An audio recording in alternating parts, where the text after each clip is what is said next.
Welcome back to your #1 show for anything and everything Brazil 2014. And now, as promised, we have a list of the 10 hottest wags, that's wives and girlfriends, of FIFA football players. And Waigamora is going to help me with this list. I'm like, finally. All right. Let's do this. The men can talk now. All right. At number 10, we have Michela Quattrioch. She's an Italian film actress, and she's married to Italian coach Alberto Aquilani. Yeah? Mike. Coach. Seven. Coach amescoop watu. Not even a player, a coach. A coach. Mike. Iko shida. I think football makes people handsome, is what I'm going to say. Let's go. Money makes people handsome. At number 9, and there we have Sarah Brandner. She's, actually no, we have Kabua van Kasbergen, the Spanish-Dutch actress, and she's the wife to Wesley Schneider. Kambua. Kabua. Nimesikia Kambua. But she looks like Kambua. Hiyo nywele ni kama ya Kambua. If Kambua had that hair. She's my friend, so I will not say anything, but of course, there she's at number 9. At number 8, we have Sarah Brandner. She's a German model and the girlfriend of Bastian Schweinsteiger. Of course, Michael Keane is in How tall is she? Is she a model? Of course. They're all models. I'm suspecting that 10 of them, of all of them, they're all models. They're all models. Right so now. What's the connection? Tell me, what's the connection between models and footballers? I think it's everyone, both of them are at a particular place in society where they meet at various venues. You go for launches, you go for endorsements and things like that. And so you meet there, and after a while you see this lady twice, thrice city, and you're like, hey, can I come and say That's why you got to keep it diplomatic. I will say it's the money. Case closed. Case closed. Let me engage a neutral person. What is the connection between models and footballers? Basically, you know, at the end of the day, it's all about money.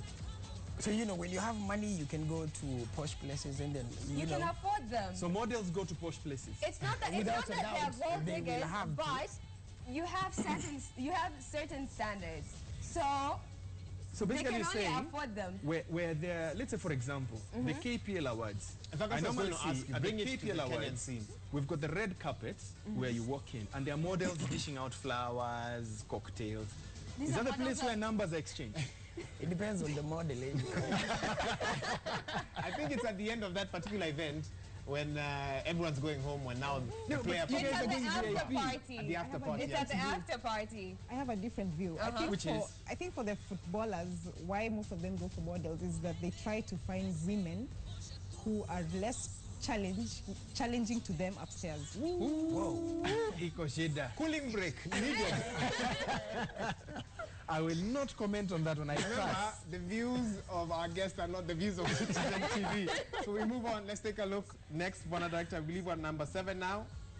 Lena Johanna Gerke, German fashion model, winner of Germany's Next Top Model, and the girlfriend to Samir Khedira. Yeah, now this one, she's not just a model the way I can decide, oh, today I'm a model. You know, she's actually a top-class model.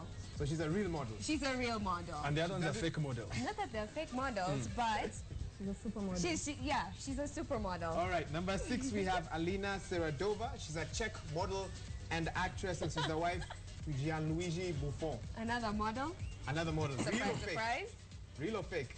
I'm not going to Of course, she's dating an Italian. Let's take a look. Number 5 now. And we have Alex Curan. She's a model, she's a fashion columnist, and she's the wife of Steven Gerrard. I hope Hussein is watching this. He always comes to shout Gerrard's name on the desk. He's a huge fan of Liverpool. I didn't make this list, but I'm just... Okay, no, let me not comment. Let's Moving move on. to number 4. Number 4. This is for the men, CD. They're not going to say anything. Number 4, there we go. We have Laia Grassi, Spanish art director. She's also a designer, and she's the girlfriend of Alexis Sanchez. What do you think, Mike? You've gone quiet. Yes, I'm still absorbing. But this one, how did she end up on that list? Ask CD. I didn't make that list. Stop pointing fingers. This is Waiga's list. Right, well, we will discuss this later. And they've put their city stop. We need to change that. To my list. Let's take a look at number 3. We're getting to the top 3 now, and we have Paulo Torres. She's an actress, she's a model, she's a writer, she's a fashion designer, and she's the girlfriend of Diego Reyes of Chile. Better? Cliff, what do you think of Cliff that? umenyamaza sana.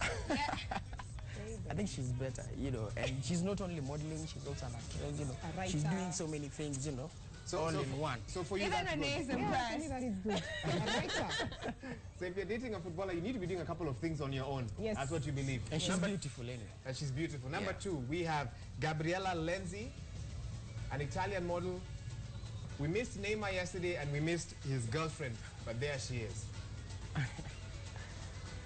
Mike, nothing?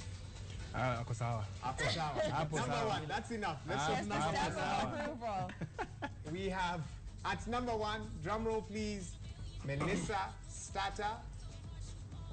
I think even the Viva Brazil is just excited for Melissa right there. She's an Italian-American television presenter. She's a communications expert. She's a model, and she's the girlfriend of Kevin Prince Boateng. Where did you leave Ike Casillas' girlfriend? We had her... No, that's a good question. Yeah. Sadie, where did you leave her? She's a hotshot reporter. Renee has just said now, we That's need great beauty and journalist. brains. Somebody Yeah. asked... She's Fun, one fun, of fun. the best pitchside reporters of football in the world. And the Yes. 2010 World Cup, we're seated in the, it's called the media tribune, Yeah. where you observe the pitch from very close range. At the end of it all, when the celebrations were going on, she just walked up to Ike Casillas and planted a kiss. Well done, boy. How cool is that? All of us were in One shock. question, Like, Mike, huh? very quickly before we move on to the next, the question of, we can see that all the wags that are apparently high profile, none of them are, and I'm trying to be politically correct, African American, black, African. Do we not have wives and girlfriends of soccer players who are Good black? point. We should bring for the African teams their wives and girlfriends. Yes. Girlfriend, And yeah. again, we can also bring for KPL. I think that would... Why are you laughing? Why are you guys laughing? I see very pretty mamas coming to the game there, and I'm told that is Nani's girlfriend, that is Nani's wife. I think we should have that one. Next week. Only challenge would be, would they allow us to do those ladies, those kind of revelations? Exposés. Well, interesting things that are happening there. Renee is sitting with me here to look at the last quarterfinal matches that we have. Yeah. Renee, we have Belgium playing. Belgium have They're really playing been, Argentina. Belgium have really been impressive in this World Cup. They didn't start with so much gusto at the very beginning, but with each passing game they've been improving. I like the way the coach brings on Origi for Lukaku, and in the last game he started Origi, then brought in Lukaku, because the two are very different sort of players. But I'd like to see a scenario where he actually plays the two together, because I think a combination of the two would be really good. In my view also, De Bruyne has been a very good player. And in the game against USA, Yeah. by the way, that was the most entertaining match I this agree with entire you. World Cup. This World Cup, that was the final before the final. It yeah? was totally. But what Belgium does and does very well is they go for every second ball, which US didn't do. And I see them doing the same thing against Argentina. Argentina are going to come into this game as the more experienced side, but I still feel Belgium will carry the day. We normally say that the reviews that are all over. In fact, I was reading the press even in Argentina today in the morning, and they were saying from Diego Maradona to the last fan of Argentina, they're telling the coach this over-reliance on Messi must stop. Oh yeah, it must. In fact, in the last game, Di Maria was so much better than Messi. Because Messi is the kind of player, he is more of a club player than an international player. He hasn't done as much for Argentina. But 4 goals, they're on the same level with Neymar at the moment. 4 goals. at the 4 World goals, Cup. but Mike, the kind of player that you know Messi is, do you think he's done enough? In my view, he hasn't. The burden is too much on him. Argentina have not clicked, in my opinion. Yeah, they've they not haven't. gotten into their rhythm. They're the Yeah. same with German, but the difference is that Germans don't have that one player that is looked upon to do the magic. Yeah. For Argentina's case is that Argentina, normally over the years, they've always had that talisman to carry the team over. I think Over, it's their yeah. style of play. And Messi is trying to fill up those boots. So I wouldn't blame Messi to say that he's not performed, because if he's not scored, he's been involved in the goal. Look at what he did in extra time in the Yeah, last game. the last I mean, game, he stepped up. But coming to the game against Belgium, what will be the difference between the other defenses in Belgium that will make Messi not perform totally now? Someone like Vincent Kompany. Kompany is is one player who has presence, and he will be the player to look out for. he'll actually carry the day for Belgium in this particular game. But then again, Messi is not your kind of player who will wait to drive right into the D before he scores. He'll actually try to do it from outside. Finally, final question for me from that game. I mean, as a Kenyan fan, how do you feel looking at Divock Origi playing there, and at the end of the game, our man in Brazil, Bernard Dong, proved to us that they speak a lot of shame with the father. Do you feel more? Is that the reason why you have the Origi shirt on today? Right, the Origi shirt was actually quite a coincidence, yeah. But I fully support him. The fact that he is just 19 years old, and fortunately for him,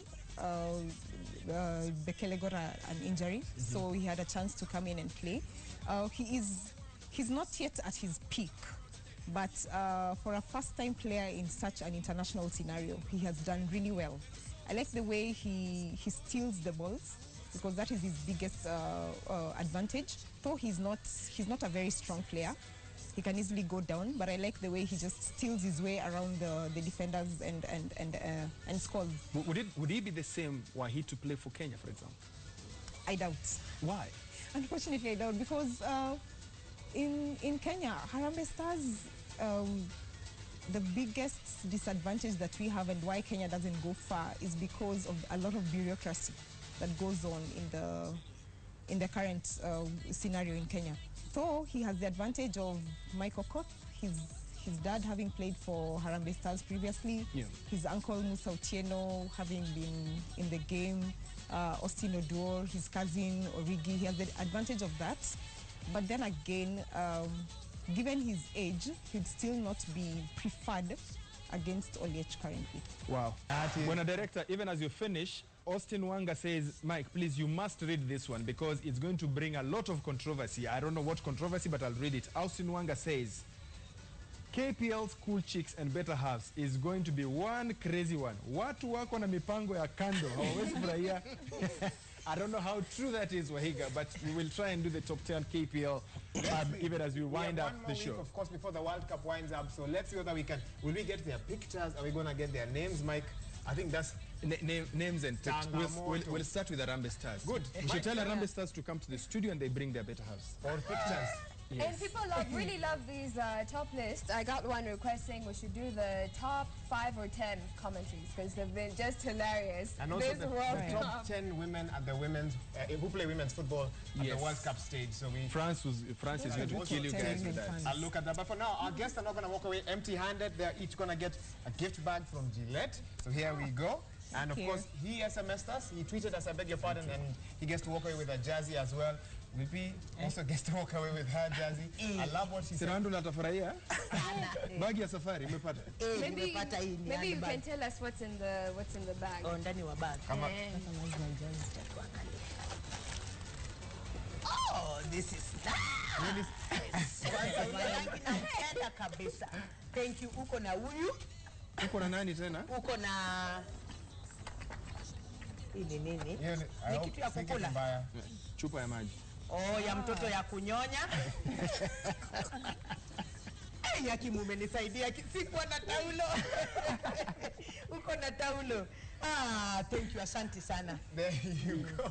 But I don't think we have anything else to add. I want to leave it on that note, and I don't want to laugh on air. So we say goodbye. We'll see you again on Monday, same time, same place. Thank you so much. Keep it Viva Brazil. Keep tweeting, keep WhatsApping, keep texting us as well. See you on Monday. Goodbye.